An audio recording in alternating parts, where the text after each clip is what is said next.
कुछ जगहें सिर्फ खंडहर नहीं होती, वो कहानियां होती हैं अधूरी मोहब्बत की, छले हुए प्रेम की और कभी न मिटने वाले इंतजार की।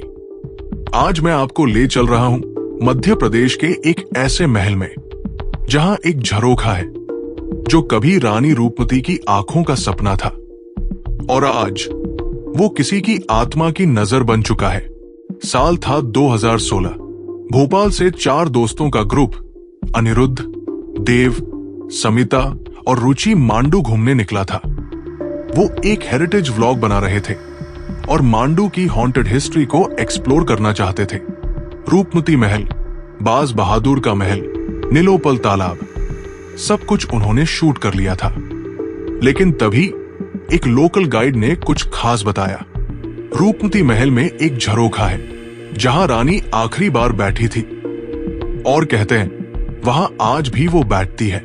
शाम ढलते ही अगर कोई औरत चुपचाप उस झरोखे पर बैठे तो रूपमती उसमें उतर आती है। समिता को सुनकर मजा आ गया।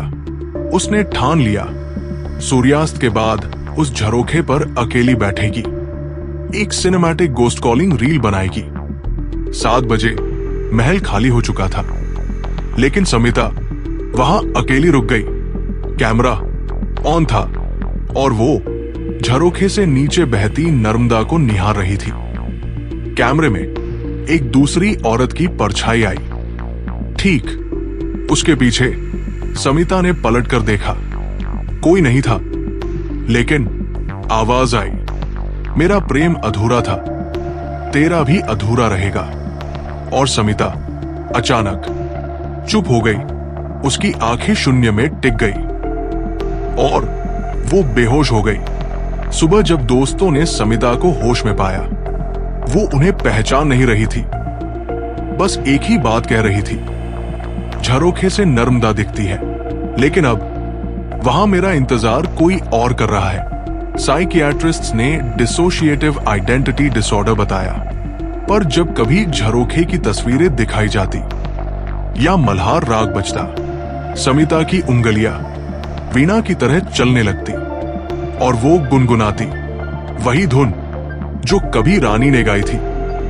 स्थानीय लोग कहते हैं रूपमती आत्महत्या नहीं कर पाई थी, उसने प्रेम को आत्मा से बांध दिया था और अब वो झरोखा उसका दरवाजा है। अगर कोई सच्चे प्रेम की तलाश में वहां जाता है तो या तो आशीर्वाद मिलता है या रानी की छाया शरीर को अपना घर बना लेती है।